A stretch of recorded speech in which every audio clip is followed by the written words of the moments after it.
Welcome back दोस्तों।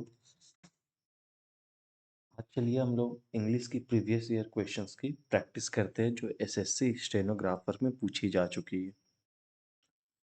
SSC stenographer, MTS, even CHSL के लिए आपको ये सब काम आएगी। और इंग्लिश जैसा कि आप जानते हैं लैंग्वेज है। लैंग्वेज को आप सिर्फ पढ़कर ही एक्सपर्टाइज हासिल नहीं कर सकते। लैंग्वेज में आपको प्रैक्टिस की ज़रूरत होती है। तो आप कोशिश किया कीजिए कि आपस में भी दिन में 5-10 मिनट इंग्लिश में ही बात कीजिए। टूटी फूटी इंग्लिश से ही शुरुआत कीजिए, लेकिन वो धीरे धीरे सही हो जाएगी। बचपन में आपने एक ही बार में हिंदी परफेक्ट बोलना नहीं सीखा था। आप इन्वायरमेंट से लैंग्वेज को गेन करते हैं। तो सिर्फ इंग्लिश आप रूल्स पे ही रिलाई करोगे तो आप कोई क्वेश्चंस नहीं बना पाओगे। आपको इंग्लिश में प्रीवियस चीज़ों को रिकॉल करनी होगी। अच्छा, मैंने ऐसा सेंटेंस सुन रखा है, यानी ये सही है, ये काम करेगी। इंग्लिश में ये सब चीज़ें मैटर करती हैं किसी भी लैंग्वेज में। सिर्फ ग्रामर से आप रूल से आप 5-10% चीज़ें कर सकते हो। रूल से आप पूरा का पूरा लैंग्वेज डेवलप नहीं कर सकते। चलिए क्वेश्चंस देखते हैं। क्वेश्चंस देखने में हमारा सबसे पहला जो एम रहेगा वो सिर्फ राइट आंसर तक जाने का नहीं होगा।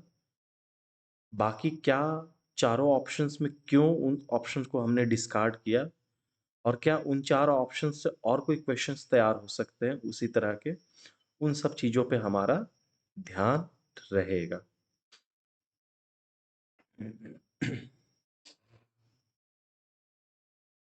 ये सब जितनी भी क्वेश्चंस है ये प्रीवियस ईयर में कभी ना कभी आ चुकी हैं। कब आई है बाद में देखेंगे। यहाँ पे आप देखो कि पहला जो क्वेश्चन है, रुक जाओ मैं इसको जूम इन जूम आउट कर दूं थोड़ा। पहला जो क्वेश्चन है उसको आप पढ़ो। क्या है कि parts of sentence are given below in jumbled order, मतलब वो आगे पीछे करके दी हुई है। Select the option that gives the correct logical sequence, मतलब एक मीनिंगफुल चीज बननी चाहिए। The first part, he wrapped himself is fixed, मतलब कह रहा है कि ही रैप्ड हिमसेल्फ फिक्स है, बाकी सबकी पोजीशन चेंज होगी। ही रैप्ड हिमसेल्फ किस चीज में रैप करेगा? आप किस चीज में अपने आप को लपेटते हो? चादर, कंबल? तो यहाँ पे पहला ही मुझे दिख गया कि ही रैप्ड हिमसेल्फ के बाद विथ अ ब्लैंकेट आएगा। ब्लैंकेट में उसने रैप किया। Though he was wearing two sweatshirts, दो उसने पहले शर्ट पहन रखा तो उसके बावजूद भी उसने अपने आप को रैप किया। ठंडे लग रही होगी। पहला ऑप्शन मुझे दिख रहा है कि सबसे पहले क्या आना चाहिए? क्यू आना चाहिए। क्यू के बाद क्या आना चाहिए? दो कनेक्ट कर रहा है आगे के सेंटेंसेस को। फिर क्या आना चाहिए? Q was wearing two sweatshirts, Q S, sorry, Q S was wearing R है, Q S R P. Option number 4 correct है, Q S R P. He wrapped himself with a blanket, though he was wearing two sweatshirts. ठीक है। Select the most appropriate option that can substitute the underlined segment in the given sentence. आप लोगों के visualisation के लिए हमने इसे एक कलर भी दे दिया है ताकि आपको पता चले ये वर्ड के बारे में बोल रहा है। सब्स्टिट्यूट करें। सब्स्टिट्यूट क्यों करें? The bridge that connect, connect एक वर्ब है। The two sides of the city broke today, the bridge के बारे में बात हो रही है तो द ब्रिज नाउन है और द ब्रिज सिंगुलर है, तो वर्ब में क्या लग जाता है? एस लग जाता है। हम क्या बोलते हैं? He plays. ही प्ले नहीं बोलते, ही प्लेज। We play. लेकिन जैसे ही थर्ड पर्सन सिंगुलर आएगा, ही, सी, इट, तो वहां क्या लग जाता है? एस लग जाता है, प्लेज। तो यहां पे हो जाना चाहिए that connects. That have been connecting नहीं साउंड अच्छा कर रहा है। डैट कनेक्ट को ही चेंज करने बोला है तो डैट कनेक्ट एकदम सिंपली सही है। दैट हैव बीन कनेक्टिंग नहीं होगा, दैट हैज बीन कनेक्टिंग रहता तो भी थोड़ा सही हो सकता था, क्योंकि ब्रीज सिंगुलर है तो हैव नहीं लगता। अगर दैट हैज बीन कनेक्टिंग होता तो भी ये ऑप्शन कंसिडरेशन में रहता, लेकिन फिर भी हम अगर ऑप्शन टू दिया रहता तो पहले हम ऑप्शन टू को ही चुनते, उसके बाद ही हम दैट हैज बीन कनेक्टिंग पे दिमाग लगाते। दैट हैज कनेक्ट हो नहीं सकता, दैट हैज कनेक्टेड रहता तो सही होता, हैव का तो बात ही नहीं है, सिंगुलर है तो हैव कहां से लगेगा। थर्ड क्वेश्चन पे आओ। Select the most appropriate option to fill in the blank. It may seem that the hours of women's course at home have not declined in spite of availability of many appliances, gas electric जो भी है। मतलब ये कहना चाह रहा है कि बहुत सारे अप्लायंसेस होने के बावजूद भी उनका काम करने का जो ड्यूरेशन है वो घटा नहीं है। सुविधा बढ़ा रहे हो, ड्यूरेशन नहीं घट रहा है, तो थोड़ा आपको आश्चर्यजनक तो लगेगा। तो जो चीज आपको आश्चर्यजनक लगता है उसको परप्लेक्सिंग कहते हैं, परप्लेक्स करना, कंफ्यूज करना। ये कंफ्यूजिंग है कि अप्लायंस मतलब उनकी सुविधा बढ़ रही है लेकिन फिर भी आवर्स नहीं घट रहे। उसके पीछे बहुत सारे कारण हो सकते हैं, क्योंकि चीज़ों को भी ऑपरेट करने में समय लगता है। चीज़ें बढ़ने से आपके घर में डिमांड बढ़ गई है। पहले किसी घर में मान लो कि 1 या 2 सब्जी बनती होगी, अब मिक्सर ग्राइंडर में ओवन रखा हुआ है, सब कुछ रखा हुआ है, गैस है अवेलेबल, तो 2-4 आइटम बन जा रहे हैं एक की जगह, तो समय लग जा रहा है, गंदगी बढ़ रही है, घर बड़ा हो रहा है, फैमिली बड़ी हो रही है। तो इन सब के बावजूद भी तो ये हमें थोड़ा अटपटा लगेगा। अटपटा को क्या कहते हैं? परप्लेक्सिंग। परसीविंग मतलब समझना, परसीव करना, कैसे आप किस चीज को परसीव करते हो। मतलब मैं कहूँ, मैं किसी बात को कैसे कह रहा हूँ, मान लो कि मैंने कहा कि श्याम बहुत अच्छा लड़का है।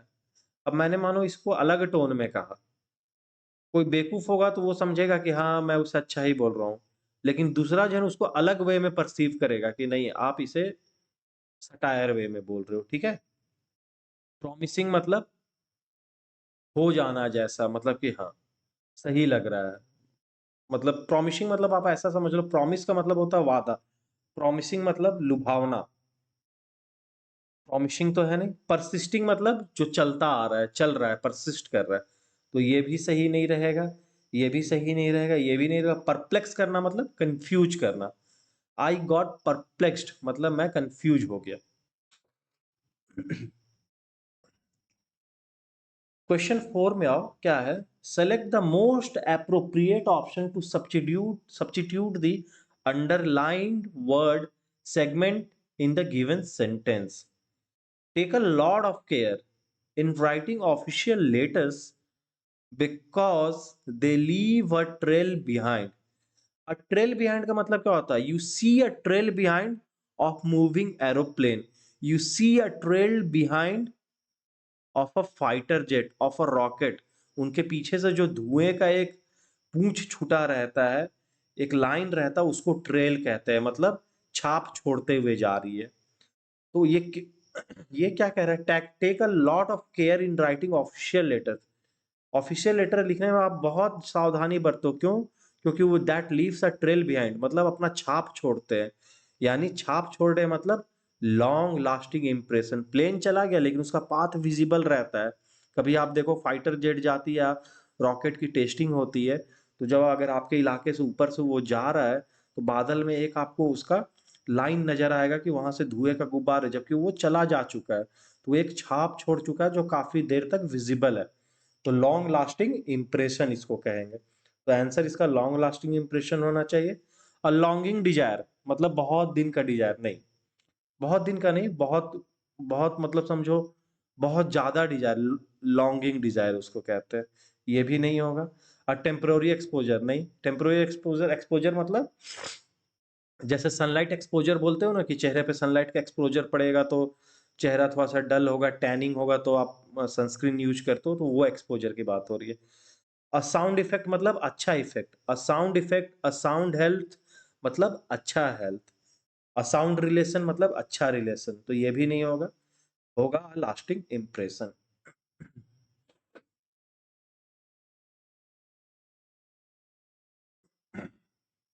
क्वेश्चन 5 में आ जाओ। Select the most appropriate meaning of the given idiom. Idiom मतलब मुहावरे,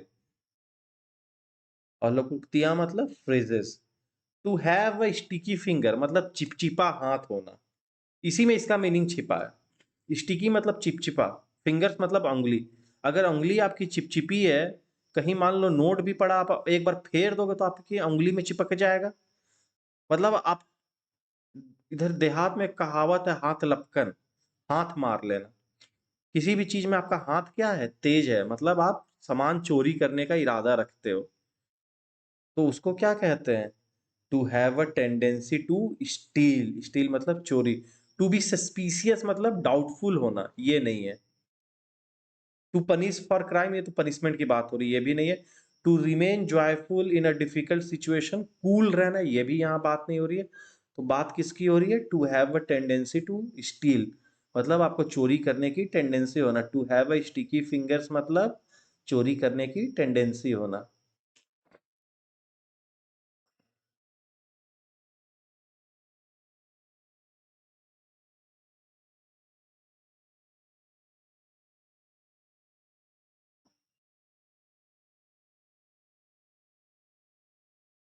सिक्स्थ नंबर देखो, select the most appropriate option to fill in the blank.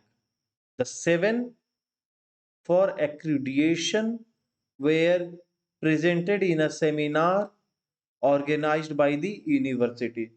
थोड़ी एक वर्ड नीचे आ गई है, उन सब चीजों का आगे से ध्यान रहेगा, ये यूनिवर्सिटी यहीं पे लिखी होनी चाहिए। एक्रीडिएशन मतलब ग्रेडिंग मार्किंग, जैसे रांची में जेवियर्स कॉलेज है तो उसका नैक ए ग्रेडिएशन है। रांची कॉलेज मतलब श्यामा प्रसाद मुखर्जी यूनिवर्सिटी, उसका अलग ग्रेडेशन है। तो एक्रीडिएशन उनका होता है कि क्या ग्रेडिंग मिल रही है। तो 7 क्या था? 7 पैरामीटर्स की बात हो रही है। पैरामीटर किस चीज से रिप्रेजेंट होती है? यहाँ नीचे देखो क्राइटेरिया वर्ड लिखी हुई है। तो एक चीज आप ध्यान देना, क्राइटेरियन जो होता है वो सिंगुलर होता है। ये क्या है? सिंगुलर है। लेकिन इसका प्लूरल बनाने के लिए आप यहाँ एस नहीं लगाते हो, इसका प्लूरल हो जाता है क्राइटेरिया। जैसे न्यूक्लियस सिंगल न्यूक्लियस का बात करता है, न्यूक्लियाई लिख देते हो तो ये प्लूरल हो गया। न्यूक्लियाई क्या हो गया? प्लूरल हो गया। तो हर बार एस लगा के प्लूरल नहीं बनता है। तो 7 7 के बाद जो भी आएगा वो प्लूरल चीज आएगा, तो क्राइटेरिया की बात हो रही है। प्लूरल चाहिए, क्राइटेरियंस नहीं होगा।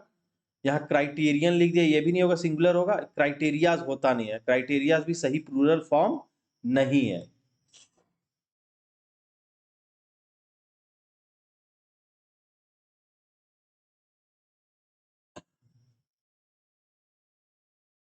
सेवेंथ नंबर देखो, select the most appropriate antonym of the underline word in the given sentence. His request was overlooked bye the management. एक होता है look, his request was looked मतलब देखा गया। ओवरलुक्ड मतलब अनदेखा करना, इसका मतलब हो गया इग्नोर्ड। कंसीडर तो किया नहीं है, ओवरलुक्ड है, सॉरी इग्नोर्ड सही है। नेग्लेक्टेड भी ठीक था, लेकिन यहाँ पे इग्नोर कर रहा है। अगर आप कोई रिक्वेस्ट करते हो तो उसको कोई नेग्लेक्ट नहीं करता है। नेग्लेक्शन कब होता है? जब आप किसी का सेवा कर रहे हो, किसी का देखभाल कर रहे हो, तो नेग्लेक्टेड नहीं होगा। डिसडेन मतलब तिरस्कार करना, रिक्वेस्ट का तिरस्कार नहीं होता। आदमी का आप तिरस्कार करते हो तो डिसडेन भी नहीं होगा। इग्नोर्ड एकदम परफेक्ट वर्ड है, एक बार में ही आपके सेंटेंस में ये सही बैठ रहा है। His request was ignored by the management.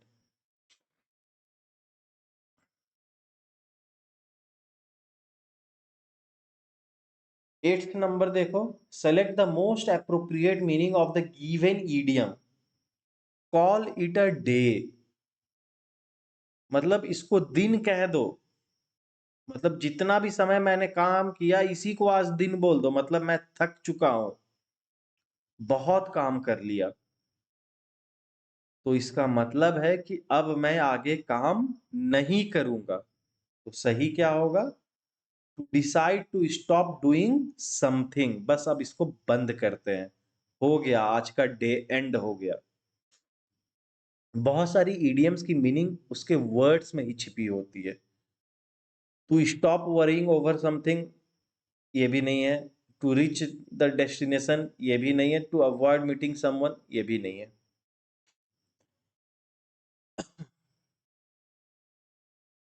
Ninth number देखो, फिर क्या है नाइन्थ नंबर, जम्बल्ड फॉर्म में है, आपको मीनिंगफुल सेंटेंस बनानी है।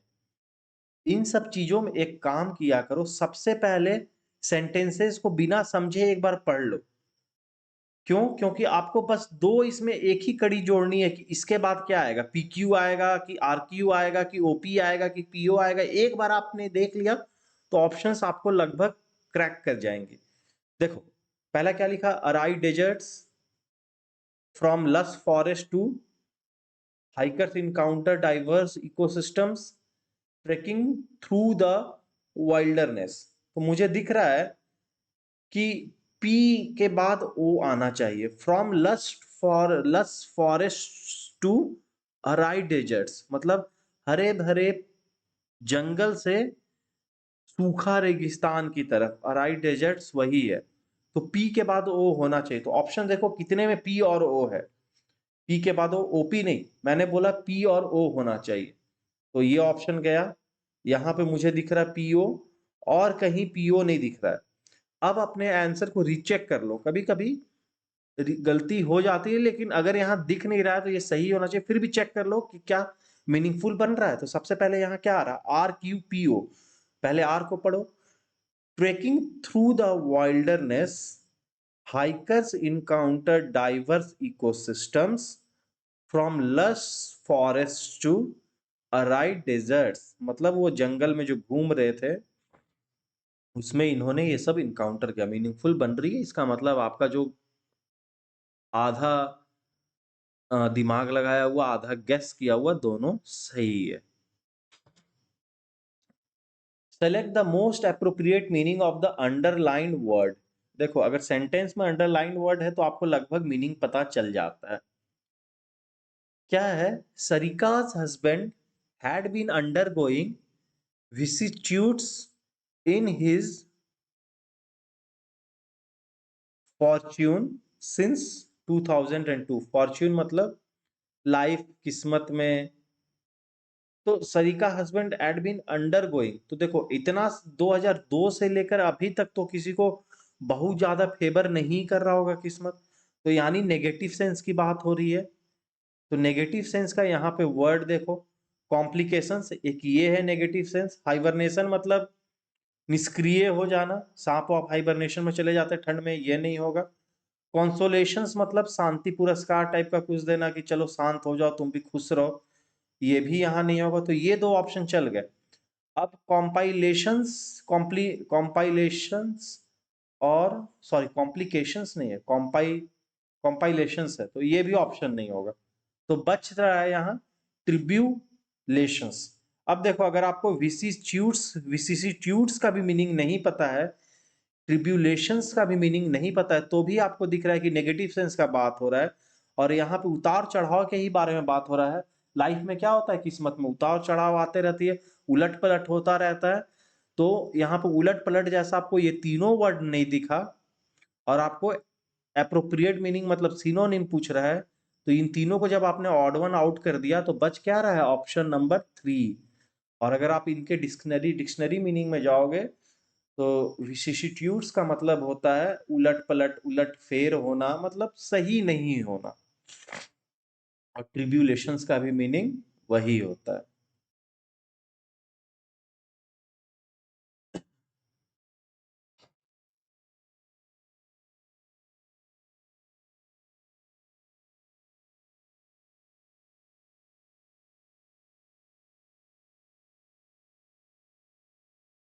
चलो देखो क्वेश्चन नंबर 11 देखो,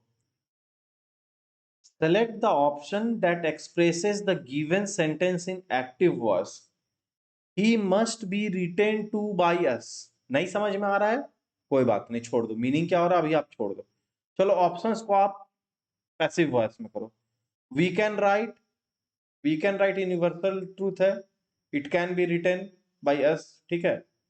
we can write it, it can be written by us. We must write to him, he must be written to by us, यहीं पे आपको दिख रहा है, we are writing to him, he is being written by us, written to by us, I have been writing to him,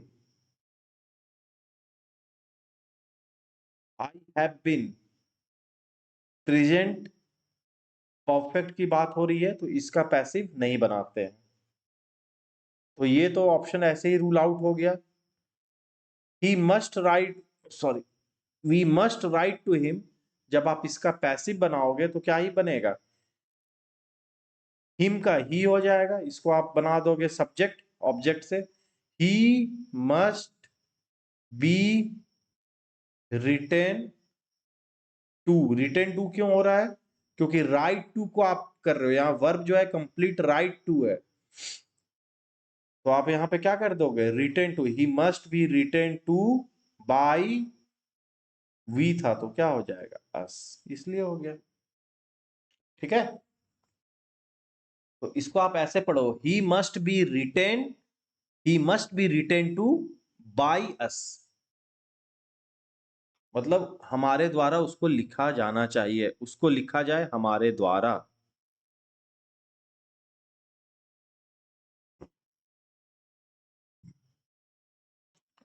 12th number देखो, जितनी भी question है कभी ना कभी प्रीवियसली आ चुके हैं एसएससी में।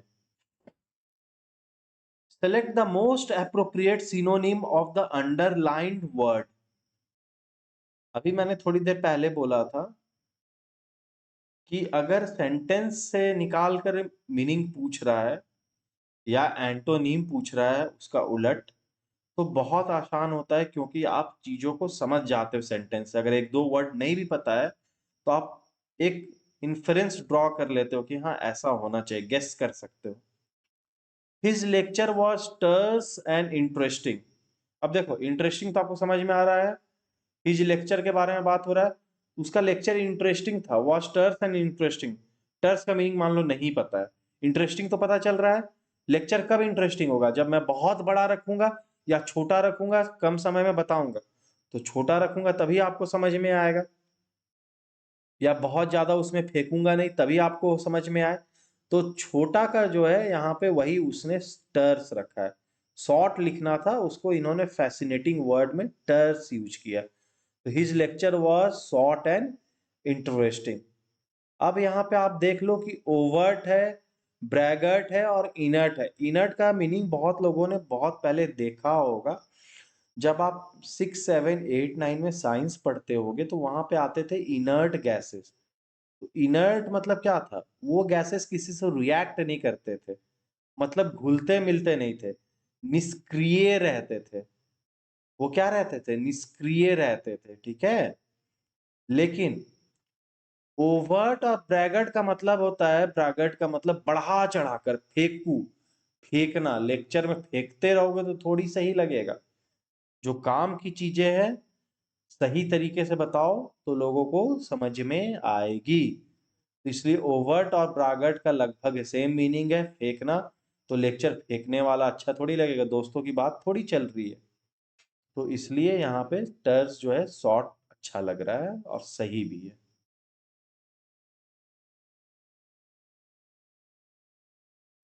Select the most appropriate antonym of the given word. Inquisitive. Inquisitive. Quisitive मतलब क्वेश्चन टाइप का नहीं लग रहा है, इनक्विजिटिव उसी का एक समझो कि बेटर फॉर्म है, जो बहुत ज्यादा क्वेश्चंस करता है उसको क्या कहते हैं, इनक्विजिटिव, क्यूरियस होना उसको कहते हैं इनक्विजिटिव, मतलब बहुत सवाल पूछने वाला जो बच्चा होता है उसको आप कह सकते हो कि इनक्विजिटिव है, क्यूरियस है, जानना चाहता है, तो क्यूरियस सेम मीनिंग हो जाएगा, सिनोनिम होगा, एंटोनिम नहीं होगा। डल मतलब शांत रहना, सुस्त पड़े रहना, तो ये ज्यादा मतलब क्यूरियस का उल्टा तो डल नहीं हो सकता, इंक्विजिटिव का उल्टा तो डल नहीं हो सकता है।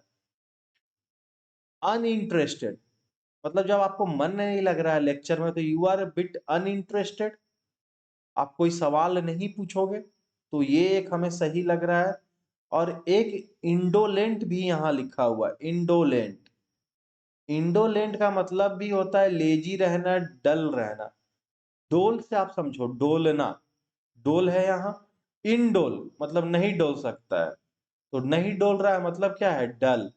तो एक ही जानो कि यहाँ पे एक ऑप्शन सही है, और डल और इंडोलेंट का मीनिंग सेम हो रहा, तो ये दोनों क्या हो गए, रूल आउट। क्यूरियस हो नहीं सकता, ये सिनोनिम है, तो बच क्या रहा है, अनइंटरेस्टेड। ऐसे भी आप कर सकते हो, ठीक है।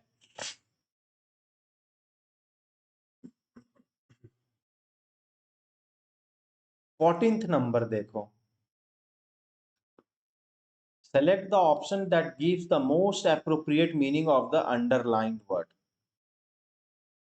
अंडरलाइंड वर्ड क्या है, Tito taller. Tito taller, Tito taller आपने पहली बार सुना रखा होगा। ये जैसे हमारे हिंदी में कुछ कुछ वर्ड होते हैं वैसे ही होते हैं, जैसे मान लो हिंदी में वर्ड है आंखों देखी, भूल भुलैया, उस तरह से कुछ ऐसा वर्ड हो ये। अब देख लेते मीनिंग क्या है। Jack was given the responsibility of driving as he was only टीटो taller.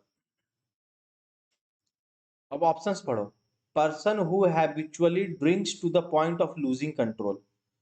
आप ड्राइविंग का रिस्पॉन्सिबिलिटी उसको दोगे जो पियांक हो, नहीं, पहला ऑप्शन इसलिए चला गया।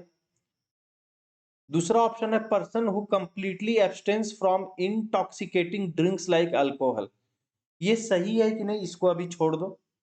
Person with imagination and creative potential, तो ड्राइव करते समय आप उसको इमेजिनेशन में जाने दोगे कि वो अपना ख्याली पुलाव पका रहा है, फिर सोचता रहेगा तो वो अलग ही ड्राइव क्या करेगा, कंट्रोल नहीं बैठेगा। ये भी ड्राइविंग के कॉन्टेक्स्ट में सही नहीं है। Responsible citizen of the country with high self esteem, country के लिए रिस्पॉन्सिबल है और हाई सेल्फ स्टीम है, तो जरूरी है कि वो अच्छा ड्राइव कर पाएगा जो आप उसको ड्राइविंग का रिस्पॉन्सिबिलिटी दे दोगे। ये भी नहीं, लेकिन ये दिख रहा है कि जो पियांकी नहीं कर रहा हो, दारू वारू नहीं लेता हो, तो ड्राइविंग के लिए वो सबसे क्या है, सुटेबल है।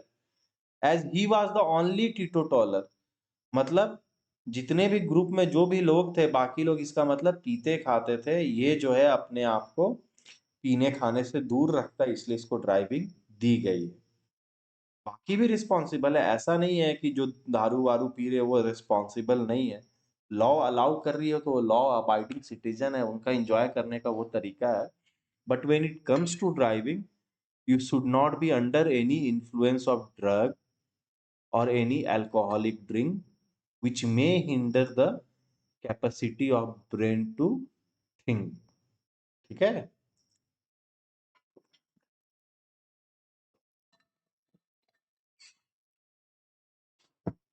देखो हमें यहाँ समय इसलिए ज्यादा लग रहा है क्योंकि मैं क्वेश्चंस को आपको तरीके तरीके से सॉल्व करना बता रहा हूँ। यहाँ पे आपको टीटो टॉलर देखने को मिल गया, वहां पे कुछ और वर्ड देखने को मिल सकता है, तो आप रूल आउट करो ऑप्शन, आपको सही ऑप्शन मिल जाएगा। सबसे पहला आपका तरीका ये होना चाहिए कि जो जो आपको एक बार में क्लिक हो रहा है उसको बनाओ। उसके बाद आप उस उन क्वेश्चंस पे आना जो आपको लग रहा है कि अब आप अटेम्प्ट कर सकते हो, तब आप दिमाग लगाओगे। शुरुआत में आपको बस मैक्सिमम क्वेश्चंस करना है, क्योंकि हर क्वेश्चन का नंबर सेम है। आप वहां पे लड़ाई करने नहीं बैठे हो, मैक्सिमम स्कोर करने बैठे हो। ये सब आपको दिमाग तब लगानी है जब एक बार में आपका क्वेश्चंस कंप्लीट हो गया है। अब आपको दिमाग लगाकर क्वेश्चंस अटेम्प्ट करने हैं। तो अगर सही लगे तो ही आगे बढ़ो, अगर नेगेटिव मार्किंग है तो ना करो ऐसा काम। Select the option that expresses the given sentence in indirect speech। He said, "Alas, I am a ruined man"। मतलब मैं बर्बाद हो चुका हूं, तो कोई खुशी में तो बोलेगा नहीं। He applauded, मतलब प्रशंसा करना, ताली वाली बजाना नहीं, गलत। He confessed with sorrow, ये भी सही लग रहा है। He cried out with sorrow, ये भी सही लग रहा है।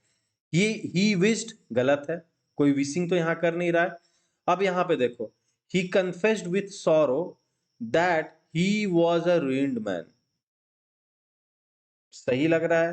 he cried out with sorrow that he was a ruined man, दोनों सही लग रहा है। अब दोनों सही लग रहा है तो दोनों में से तो कोई आप एक ही चीज लोगे। तो कन्फेस आप कब करते हो, जब आप मान लो कोई जुर्म किए हो, जब आपको किसी कुछ चीज अंदर छिपी हुई है वो बताना है, लेकिन जब आप बर्बाद होगे, कुछ करो होगा वैसा, तो आप रोते हुए ही बोलोगे ना, आपका चेहरा रोता हुआ ही दिखेगा। इसलिए यहाँ he cried out better option लग रहा है इन दोनों में, ठीक है। कन्फेस सही नहीं लग रहा है। ही एक्सप्रेस्ड विद सॉरो भी रहता तो भी सही रहता। कन्फेस जो है, कन्फेशन जो होती है कुछ गलती की होती है, कन्फेशन जो होती है प्यार मोहब्बत की होती है, कन्फेशन होती है। लेकिन ये जब बर्बादी बर्बादी हुई है तो आप दुख के साथ बोलोगे, वहां कन्फेशन नहीं होगा, वहां एक्सप्रेशन होगा। Expression can be in form of cry, expression can be in form of sorrow, expression can be in form of anguish, ठीक है। चलिए क्वेश्चन नंबर 16 देखते हैं। 16 क्या है? Sentence of a paragraph are given below in jumbled order. Arrange the sentence in the correct order to form a meaningful and coherent paragraph.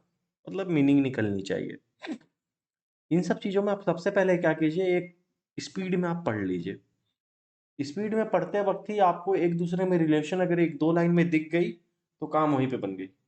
मतलब हमें क्या देखना है कि ए के बाद सी आएगा, ए के बाद बी आएगा, बी के बाद ए आएगा, क्या आएगा, इन सब चीजों पे हमें ध्यान देना है। कोई एक भी मिल जाएगा फिर हम इसके ऑप्शन पे जाएंगे। ऑप्शन देखते हैं क्या है। ऑप्शन यहाँ है, सेकंड पेज में आ गया। पहले हम इसे करते हैं, उसके बाद ऑप्शंस पे जाएंगे। पहला सेंटेंस क्या है? Positive thinking leads a man to success, one who thinks that he can achieve the thing will put his best to achieve. Self confidence, determination, perseverance, and hard work are the key factors of success. He will not fetter by the problems in the path of success, and one day he will win positively. इसका मतलब समझिए, he will not fetter. fetter का मतलब होता है घिर जाना। he will not fetter by the problems in the path of success, मतलब वो अपने प्रॉब्लमों में घिर कर उलझा हुआ नहीं रहेगा, उससे बंधा हुआ नहीं रहेगा। Every small or big, easy or complex problem has its solution. There is a way out of every labyrinth. There is an answer to every enigma.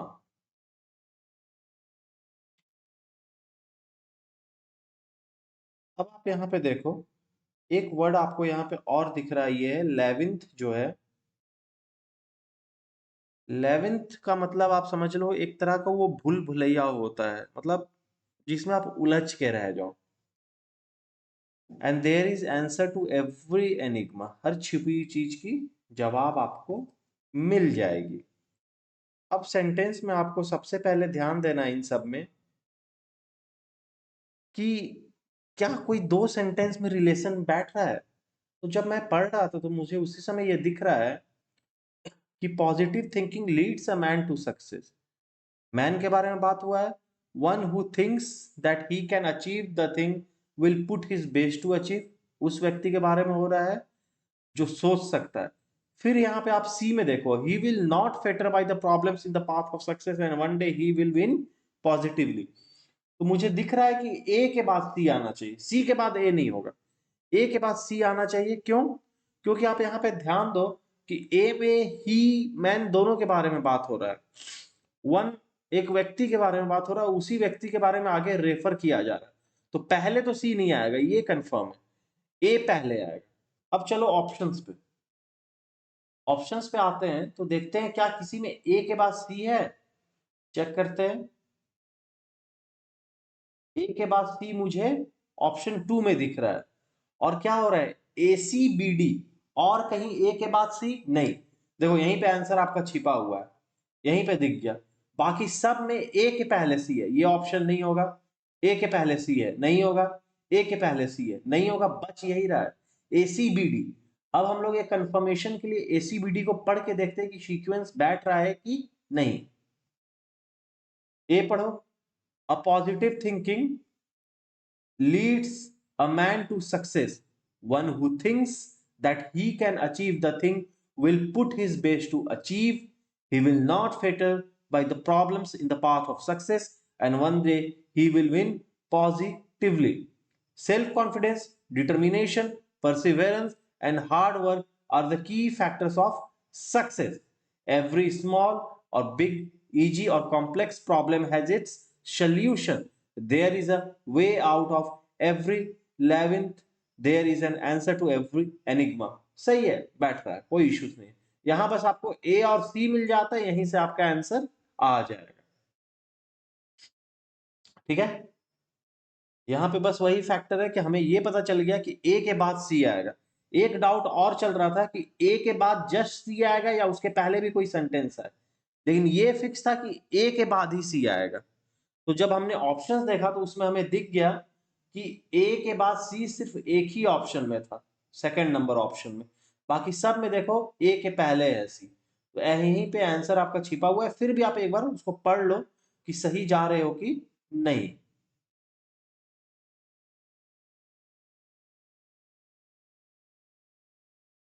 17th देखते हैं। The following sentence has been split into 4 segments. Identify the segment that contains a grammatical error. चलो देखते हैं। Though the global financial crisis, China's economic continues to grow at an impressive rate. अब यहां पे देखो, China's economy, China की economy की बात हो रही है, मतलब थर्ड पर्सन की बात हो रही है, थर्ड ऑब्जेक्ट की बात हो रही है, पर्सन की बात नहीं हो रही। तो थर्ड ऑब्जेक्ट है तो वर्ब में एस वाला फॉर्म आएगा, तो इसको हम क्या बोलेंगे, कंटिन्यूज। एकदम सही है। तो China's economic continues to grow at an impressive rate, यहां तक कोई एरर नहीं है। ग्लोबल फाइनेंशियल क्राइसिस, इसमें भी कोई एरर नहीं है, बस ये रहा है ऑप्शन में, कहीं नो एरर नहीं है। ठीक है, दो द, तो दो आता ही नहीं है। ऑल दो, या ऑल दो भी यहां सेट नहीं होगा। In spite of the global financial crisis, यहां पे होगा in spite of. Global financial crisis के बावजूद चाइना का इकोनॉमी जो है ग्रो किया, तो इंस्पाइट ऑफ लगेगा, बावजूद में इंस्पाइट ऑफ लगता है, तो इंस्पाइट ऑफ यहां होना चाहिए। दो यहां पे साउंड सही नहीं कर रहा, दो द ग्लोबल फाइनेंशियल क्राइसिस नहीं। इसको आप ऐसे बोल सकते थे, China's economy continues to grow at an impressive rate though the global financial crisis. यहां पे भी ये सेट नहीं होगा, यहां पे दो आ ही नहीं सकता है कनेक्शन में। यहां पे जब भी लगेगा तो इंस्पाइट ऑफ लगेगा, तो इसका जो सही वर्जन होगा वो होगा in spite of the global financial crisis, China's economic continues China's economy continues to grow at an impressive rate. तो इसमें जो एरर है दो द में है, ऑल दो होना चाहिए।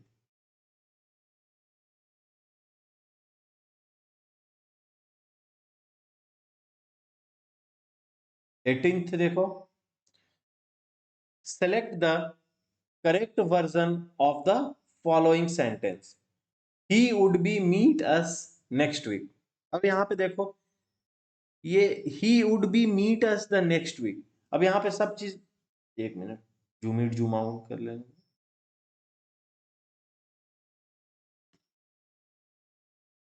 अब यहां पे आप देखो, सब ऑप्शंस में वुड और विल है, इसका मतलब ये फ्यूचर टेंस के बारे में बात कर रहा है। ठीक है, तो अब यहाँ पे आप चारों सेंटेंसेस पढ़ो। He would be meet us next week गलत है, ग्रामेटिकली भी सही नहीं है। He would be meets us next week हो ही नहीं सकता, वुड बी लग गया तो मीट्स आ ही नहीं सकता है। बी के बाद आईएनजी फॉर्म आता है, बी के बाद। He would not be meet us next week, same error type का दिख रहा है, कोई इश्यूज नहीं है इसमें भी, ये भी सही नहीं है। He will be meet us next week, नहीं, आईएनजी फॉर्म लगेगा, he will be meeting us next week. ठीक है, या इसका बेटर फॉर्म हो सकता है, he will be meeting us the next week, अगले हफ्ते की बात हो रही है। ठीक है,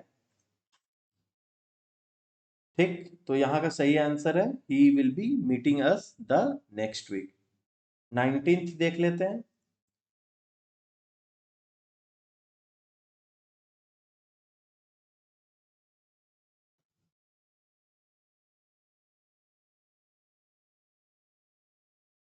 Select the most appropriate option to fill in the blank. Adult education is a great step that must be taken by all countries. अब देखो, एजुकेशन के बारे में बात हो रही है तो जनरली है पॉजिटिव ही बात होगी, as it will a lot of issues issues को क्या करेगा, कम करेगा। इश्यूज को क्या करेगा, केटर करेगा, रिजॉल्व करेगा। The third world countries must specially work to make this happen so they can prosper. ठीक है, अब यहाँ पे ऑप्शन देखो, यहाँ पे तो साफ साफ दिख रहा है कि ये रिजॉल्व आएगा, क्योंकि जो इश्यूज होता है उसको आप क्या करते हो, रिजॉल्व करते हो। तो यहाँ पे क्या आना चाहिए, रिजॉल्व आना चाहिए। Will resolve a lot of issues, उनको इश्यूज को जो है समस्याओं को कम करे, खत्म करेगा। अब यहाँ पे बाकी चीज का मीनिंग देखो, कॉन्ट्राडिक्ट, इसका मीनिंग क्या हो रहा है।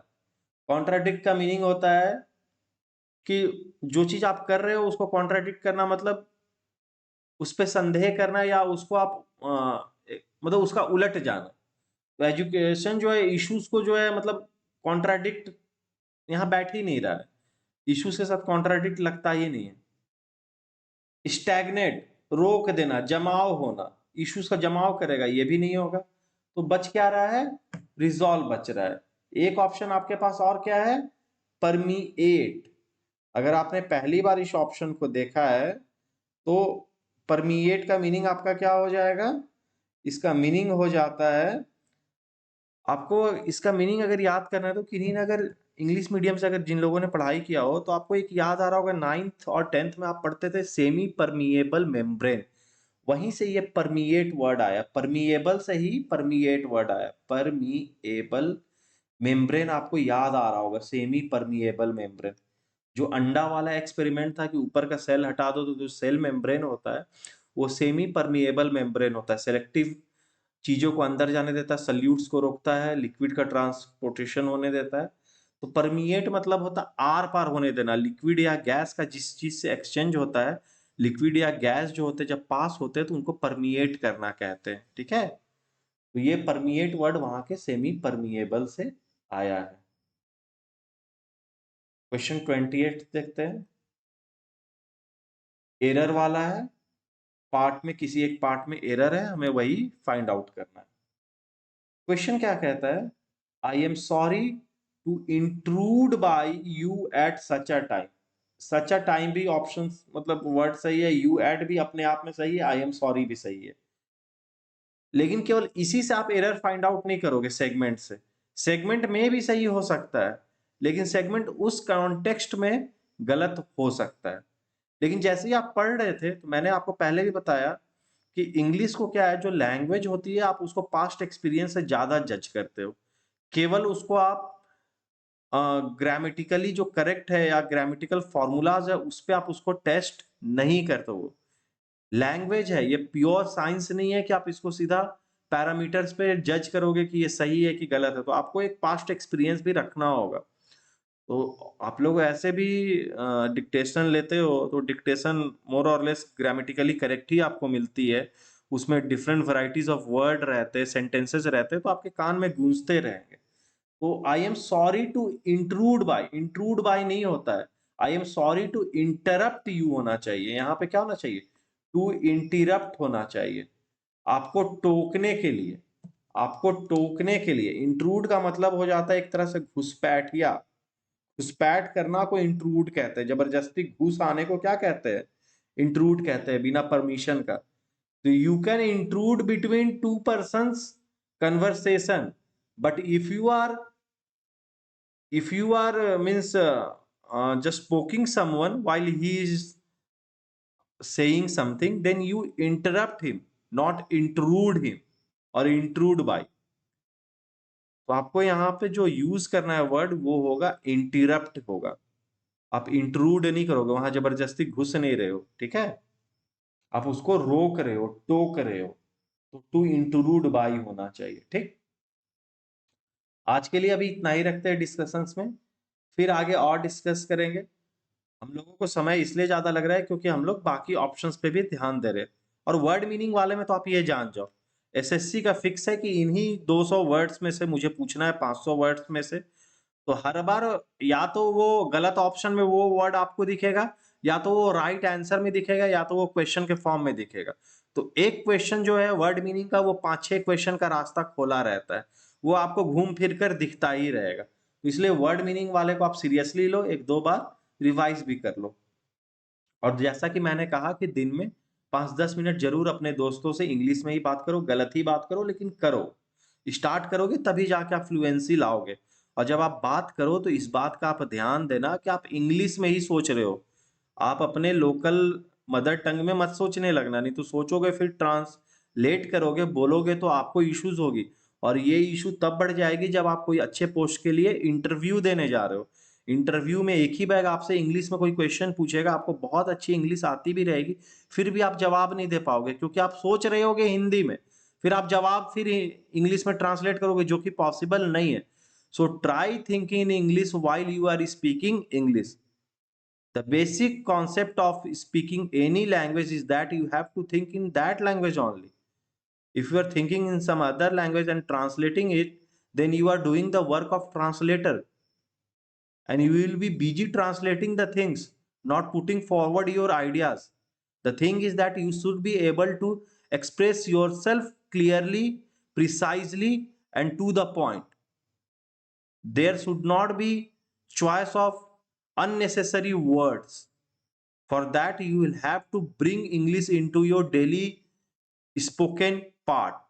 Otherwise, you will not be able to speak at random.